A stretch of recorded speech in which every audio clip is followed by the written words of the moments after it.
to Purpose, Cheryl Armstrong's inspiring journey, life transformation, and personal growth. Join us for a robust conversation with Cheryl Armstrong, founder of Plant Your Energy, as she shares her remarkable story of transformation. Incarcerated for 26 years, Cheryl turned her life around and is now a beacon of hope and resilience. She has dedicated her life post release to helping others through her book, Plant Your Energy, Face Your Demons, and Transform Your Life, and the transformative class she created from it. In this interview, Cheryl emphasizes that no one is their worst mistake and highlights the possibility of lasting change, even for those who have made significant mistakes. She embodies her motto, create a vision for your life and pursue it passionately. Tune in to hear Cheryl's inspiring story and learn how she's making a difference in people's lives today. Welcome to the Wellness Driven Life Show, where you're about to go on a wellness driven ride.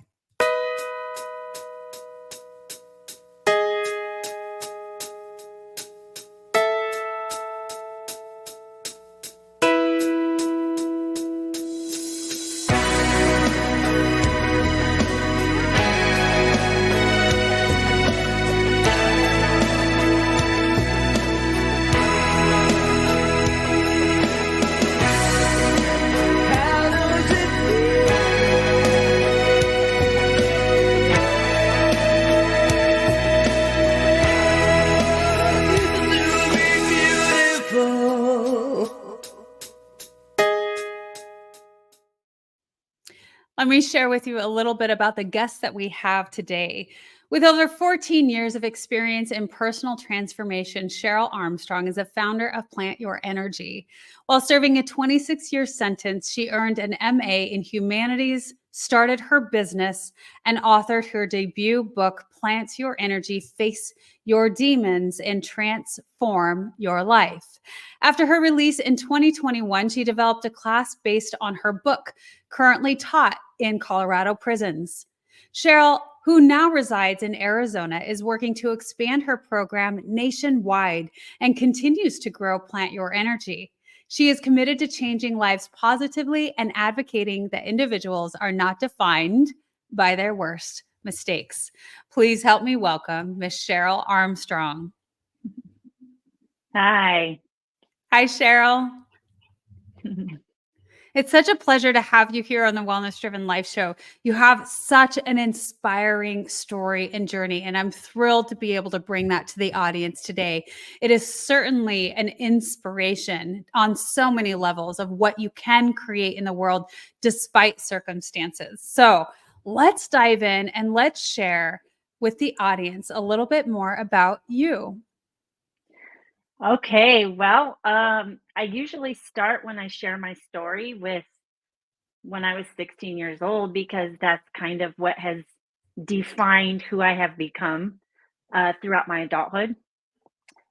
When I was 16, I was involved in a terrible crime that took the lives of two people. I drove the getaway car and was charged as an adult and ultimately sentenced to 96 years in prison for my role in the crime.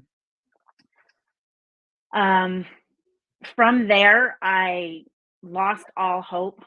I was a very angry, bitter, guilt and shame filled person when I was in my early 20s. I would say my first 8 years or so of incarceration were pretty much miserable for me. I didn't have any incentive or drive to do anything productive or positive with my life, but I did have the support of my family. And so, looking back, and even in my later years of incarceration, I recognize that that family support, it was the driving force of what motivated me to become a different person. Um, I started taking some college classes, and over a period of 14 years, I went from getting my GED in the county jail to getting a Master of Arts in Humanities in 2016. And I think that my college education, what it did, more than give me a degree, it transformed who I was as a person. It really changed my thinking from black and white to recognizing that most things in life are not black and white. There's gray areas to everything. And so my rigid thinking really shifted through my education. Um, I trained dogs for a number of years while I was incarcerated, for about 6 years total. I actually adopted two of the dogs that I trained while I was inside. They were shelter babies. And so as I got older, into my early 30s, something in me shifted so deeply that I just made up my mind that I didn't want my crime and the mistake I had made when I was 16 years old to be my legacy. I didn't want to be defined by my biggest mistake, right? Wow. So that's what has been driving me ever since then. I just am always trying to delve a little deeper into my own issues, right? And have that transparency. And I think that that's what makes me a relatable person with what I'm doing now since I've been released, is I'm really open and honest about my flaws, my mistakes, the things that I could do better in my life. And I'm also really honest with other people in trying to give them, that positive advice on, hey, this is something I can relate to. This is maybe how you could work towards making some significant changes in your own life. And so the idea for Plant Your Energy was born after I got my master's degree. I was still incarcerated, and I at that point in my life, I had become so motivated. I had read, probably 150 books on the law of attraction, and just, explored my spiritual path and who am I as a person? What do I believe in? What are my principles in my life, and what means something to me, right? And so I used to be a runner when I was incarcerated. And so I was out running laps one morning and I just was inspired by this idea to start a business. And that was how Plant Your Energy was born. And I actually, it initially started as a clothing line, because Plant Your Energy is the mindset. I talk about how every thought that we think and every action that we take in our lives has a ripple effect, right? It creates those next moments that are to come, and the things that we do and we say affect our relationships. They affect every aspect of our life. And so I wanted to start teaching people to be mindful of those things, right? And to start changing the way that they're thinking about themselves, their lives, and their potential, because I feel like a lot of people take things in their lives for granted, maybe not on purpose, just because we get stuck in the everyday, the monotony of doing the same things. We have a job we go to every day, we come home. And so, I waited 26 years of my life to have an opportunity to be free and to have that job and to be able to come home to, from that job. There's little things that we don't really think about, they mean everything to me. And so I always talk about how the little things are the big things, right? And so that's kind of what I'm teaching other people. I wrote the book in prison, and I was on a mission to make sure that I had it completed before I was released. And one of the powerful pieces I think probably about my story is that I was sentenced to 96 years. I should still be sitting in prison right now. Yeah. Because I was a juvenile, the United States Supreme Court had a series of rulings over a decade. And long story short, with all of that, is Colorado, which is where I was incarcerated. Their way of coming into compliance with those federal laws was to create a 3-year program called JCAP, which Yeah. stands for Juveniles Convicted as Adults Program. So I was the first woman in that program, and also the first one, and so far the only woman that has graduated the program. And so I was uh, able to ask for early release after I completed this 3-year program and was granted parole in 2021. And so I actually was released at least 13 years sooner than I would have been had it not been for that change in the law. Yeah, that's amazing. Cheryl, your journey is, again, like I mentioned, so inspiring, and you definitely have a different perspective than many people do when it comes to freedom and all of the little things which you describe. And I, for me and my journey, it's been sort of the other end of the criminal justice system, whereas I was in law enforcement previously. And so it would have been me putting people in cuffs that have the experience because they did something that was what we consider not okay, and where we put those boundaries and those guidelines and those laws into place for it.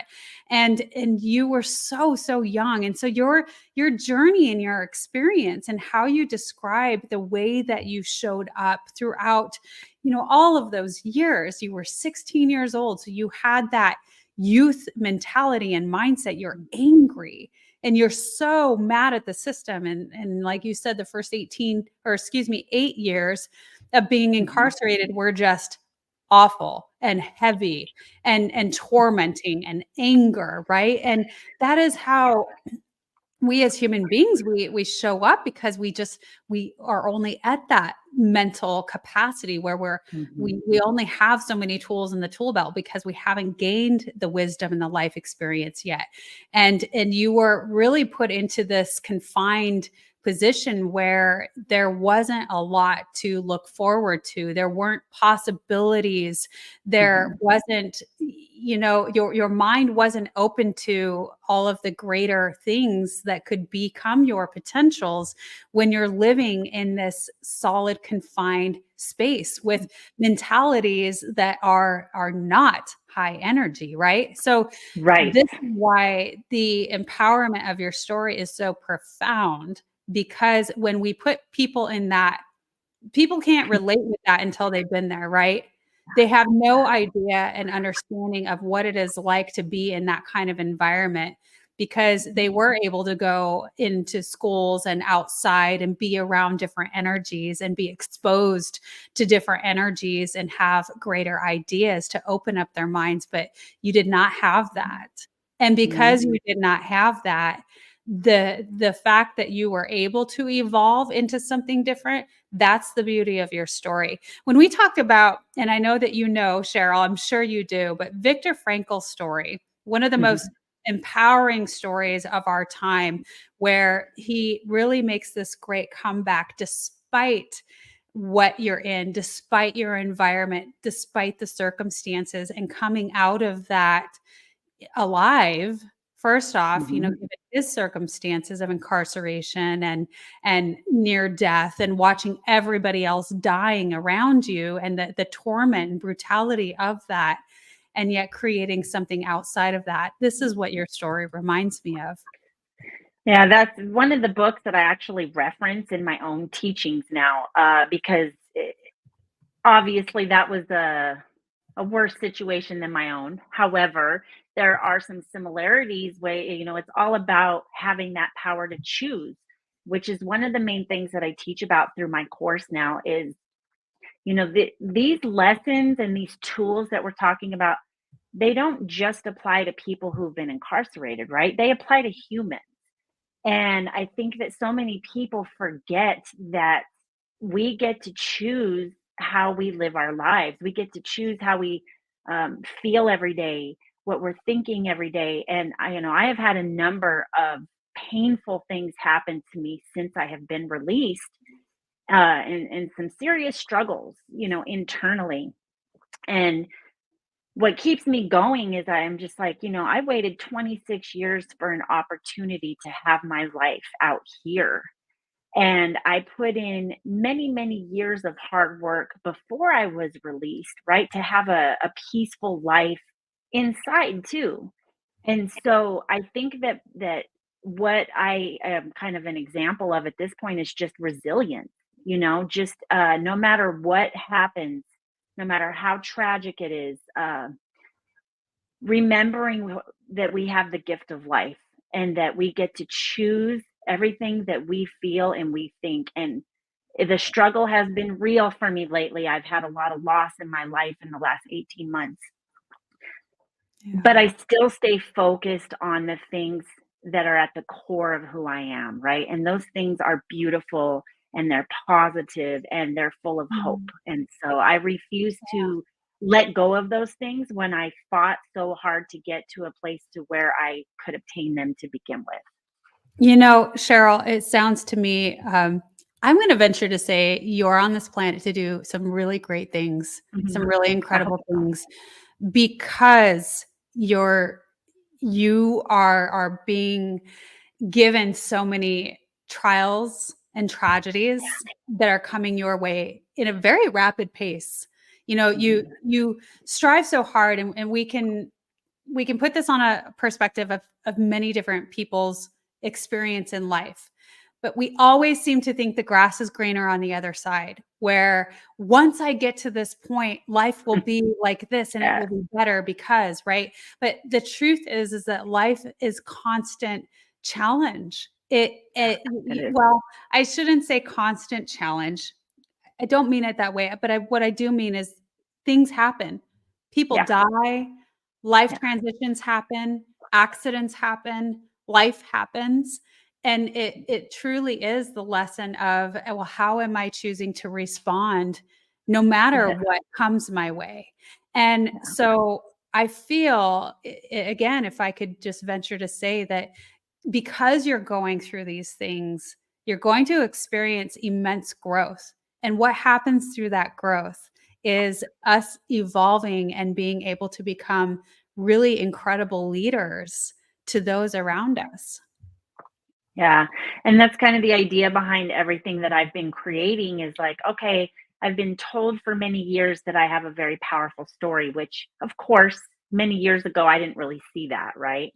Yeah. But after getting, a master's degree in prison, starting a business, writing a book, just doing a lot of really positive things while I was inside, I kind of fell into a leadership role without ever meaning to, right?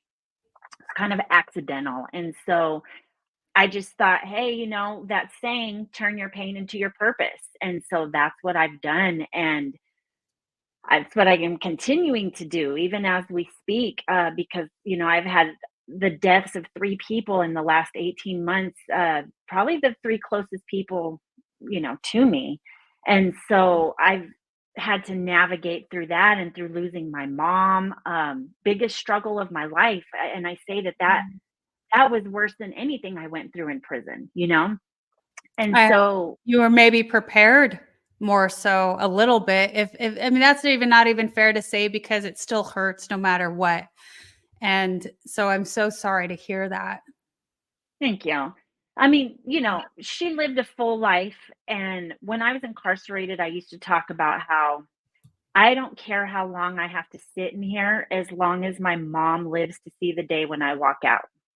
And she did. She got to see that, and we got to have a Mm. year and a half together. And so, again, right, it's that power of choice. Do I want to choose to be devastated that I lost her just 18 months after my release? Or do I want to be grateful and say, you know what? I always just wanted her to see me free and to know that she didn't have to worry about me.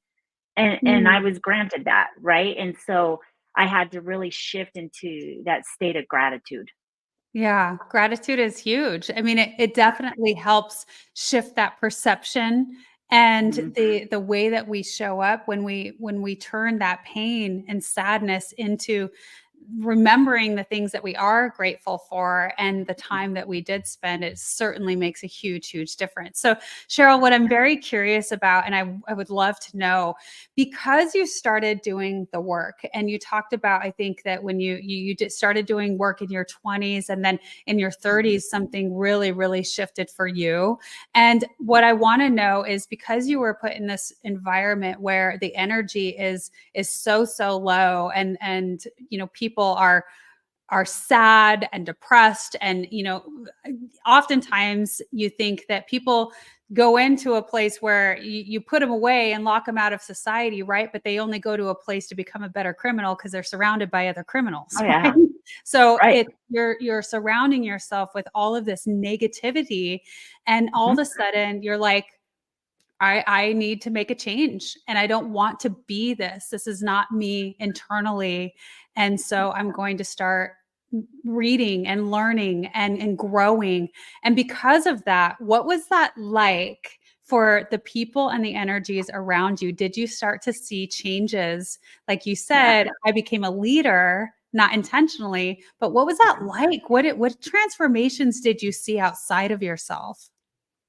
Right. So you're absolutely right about how most of the energy in that environment is negative, right? And most people don't even have a high enough level of consciousness that they're aware that they can make the kind of changes I had started to make, right? Right. And Yeah. so you come up against a lot of resistance, and what happens is when your energy changes and everybody else's doesn't, there's almost like a natural split, right? Like something will happen to where your relationship will shift with people.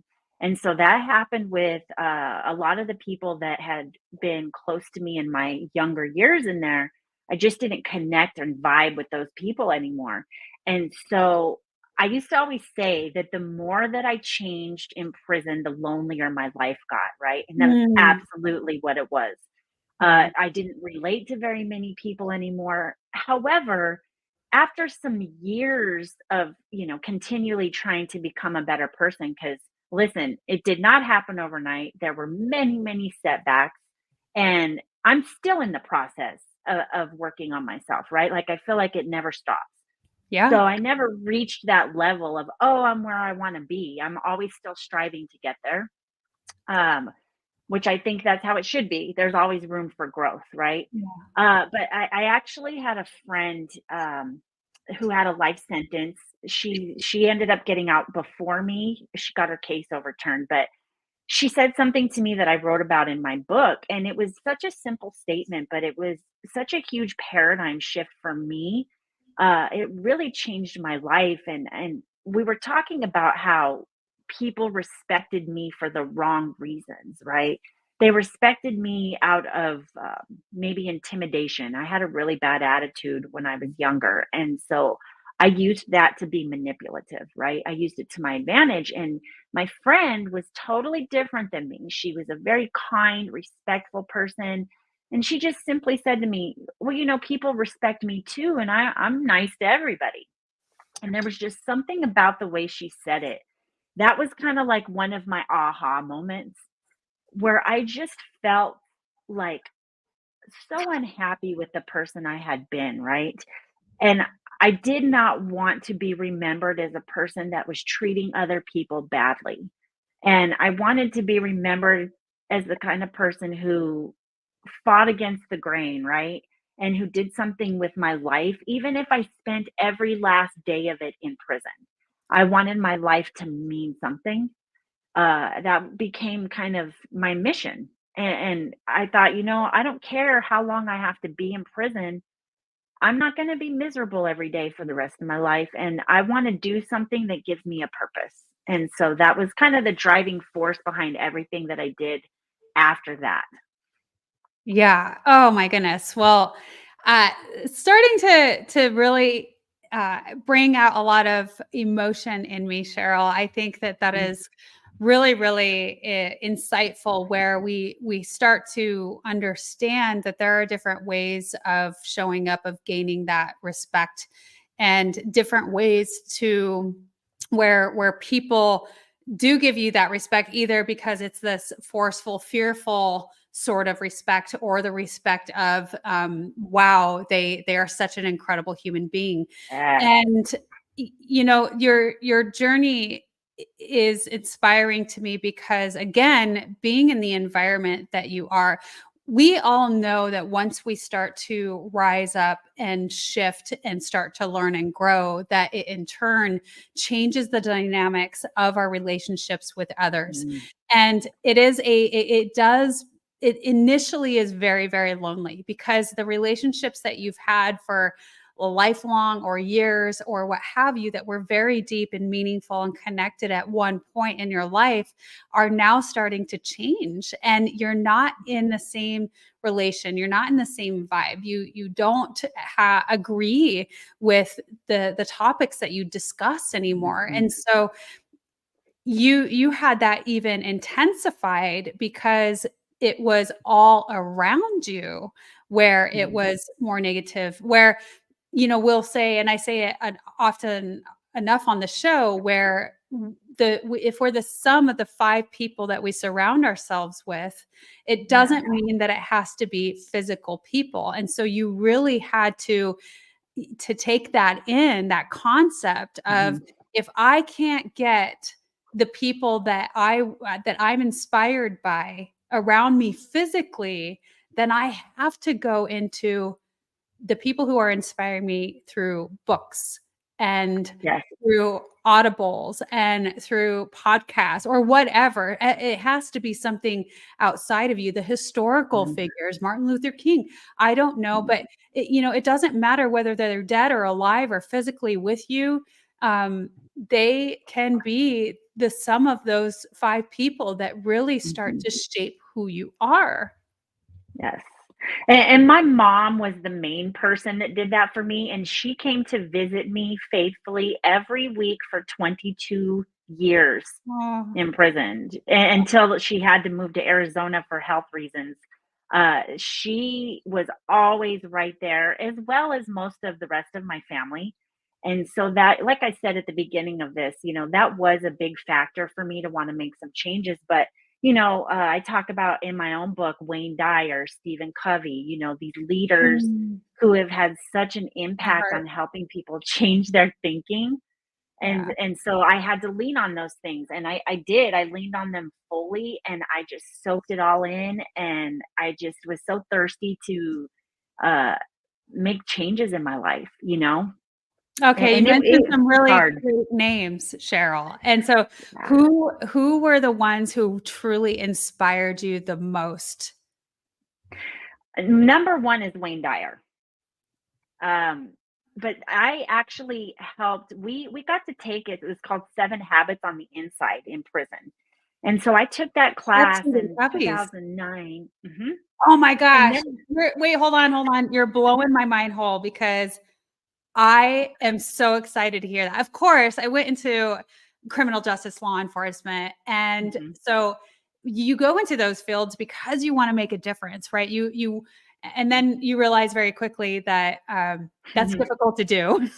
Yeah, Right, where people yeah, don't make the choice and decision to receive the help that you're providing. And yes, you're right. saving lives, and that's incredible and that's great, but it is a very difficult field. Mhm, And when you're young and you have this passion to be the Superman or what have you, and it's just very, very hardcore when the reality mhm. sets in. And I know you experienced that on a different level, but it just brings me so much joy, Cheryl, to hear that, because Stephen Covey's Seven Habits of Highly Effective People is probably the most inspirational piece that I have on my journey. And so to hear Mhm. that is a piece of the system where they're incorporating that brings me so much joy.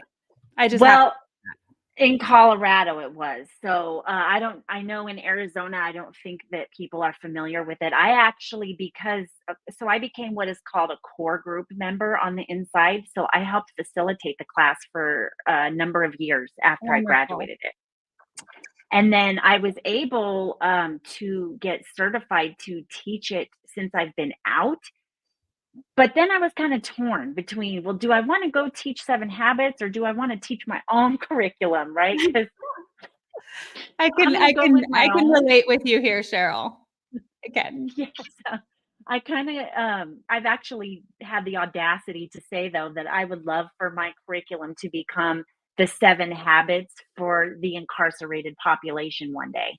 Yeah, you but can see it differently too, I mean, so much. If you think about all of the stuff that is on the planet, all the words, all the choices, there's nothing really new. It's just said differently. I mean, exactly. all of this stuff is brought up from historically, from things that were said from, long, long, long time ago.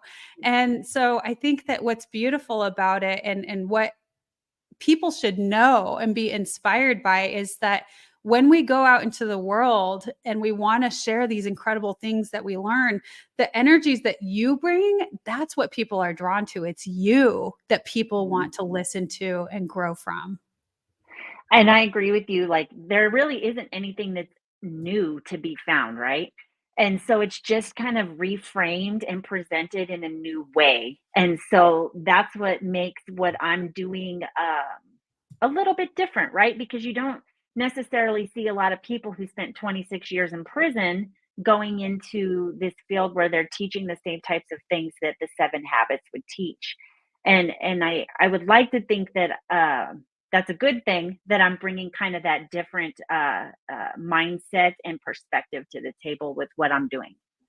Yeah, absolutely. Well, that said, Cheryl, I would love to know what is the big audacious goal that you have? Mhm. What are the things that you're really creating right now? I know that you've written the book and I don't have it here on the screen, but I invite everybody to visit Cheryl's website www.plantyourenergy.life. Incredible website name, love it www.plantyourenergy.life for those of you listening in. And also, it's always going to be in the description below. But Cheryl, I want to just ask for a minute because I really love the artistic picture. And for those of you, you'll have to check it out and go see what I'm talking about. But the logo, the branding that you've created with this is quite beautiful. Do you want to describe it for us?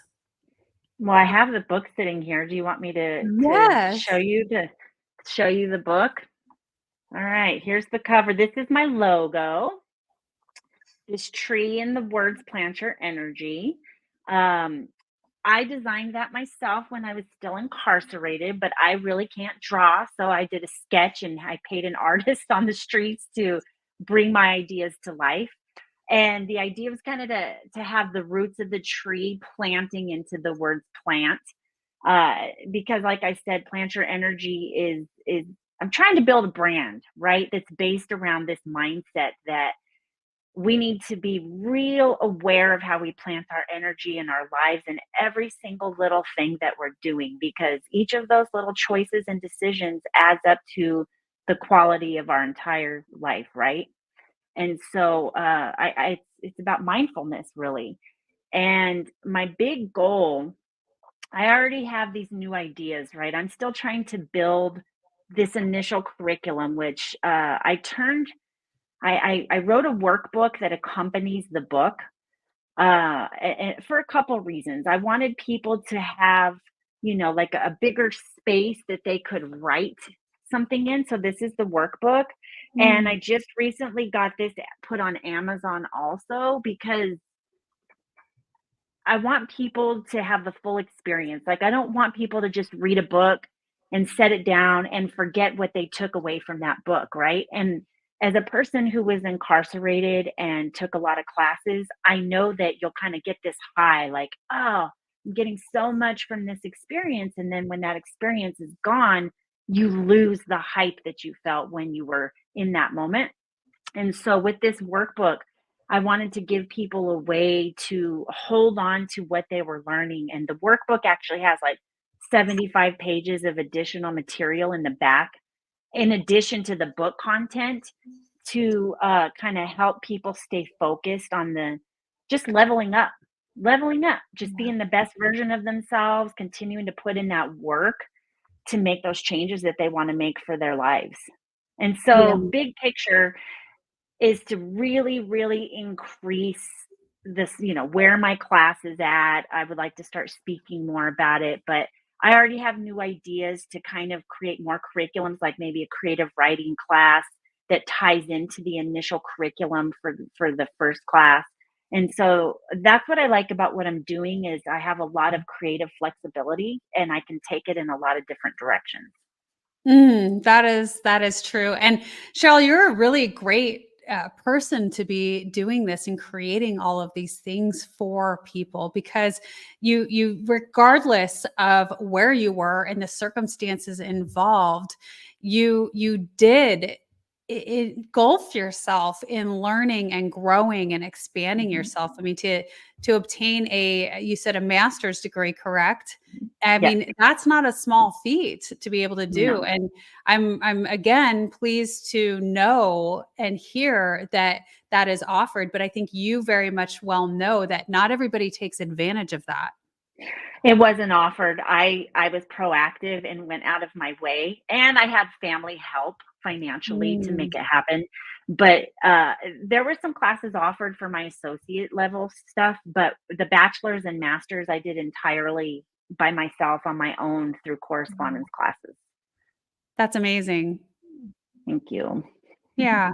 And I really like the people that you've been inspired by. So I would like to say that I vouch for those lessons and those learnings. They're some of my favorites, Wayne Dyer and of course Stephen Covey, some of the greatest minds out there and things that don't ever go away. These are things that, as we continue to evolve, but because we're human beings, these practices will always be beneficial for us. And so I think we had Jim Hooling on the show, and he was somebody who spoke and worked with the Covey Foundation for years and years and Mm, years. And we had the same discussion about how these practices and insights don't ever go away. You can always utilize them. absolutely. And I just wanted to come up with a way that I could present them that would connect with maybe not the business world necessarily, right? I feel like 7 Habits was kinda geared towards the corporate world a little bit more, and even though those lessons apply to all people, right? Just like my lessons apply to all people, it I'm gonna connect with maybe a different audience. Yeah, absolutely. Well, Cheryl, it has been fabulous to have you on the Wellness Driven Life Show. You have an incredible story. Thank you so much for sharing it with us. Is there anything else you want to share with our audience today? I just want to encourage people to always keep growing, and to never take a moment for granted because things can happen in your life that you don't see coming, that you're not ready for. And if you do that internal work to become a resilient person who stands in their principles and practices gratitude and just always looks for the good, like that's how you're going to get through those tough times in your life. And that's pretty much my advice to people. Cheryl, remind us what is the best way to get in touch with you? Is it to visit your website, www.plantyourenergy.life, or what social media handles do you have? So I will be honest, because I've had so much happening in my life, I have been neglecting my social media lately, but I want to go on and make some changes with the website, but I do have a Plant Your Energy Facebook page. I'm also on Instagram. So yeah, I haven't done the TikTok thing yet. So I'm gonna get there. That's okay. I think, one lesson is one thing at a time, and there's a Yeah, season and timing for everything, right? Where we disperse our energy into. So I think that's fabulous. The Facebook group and the Instagram is wonderful. So plant your energy, everyone, is where you need to go. And again, Cheryl, it's been lovely, lovely to have you on the show. thank I'm you. so proud of you, and you're Thank getting you. do great things, super inspiring. And for all of you, you can find the information also in the description below. All of our guests have their information there. And so thank you so much, Cheryl, for being a guest on the show. Thank you so much for those of you tuning in. Without you, the show wouldn't be possible. So goodbye for now, and we will see you later.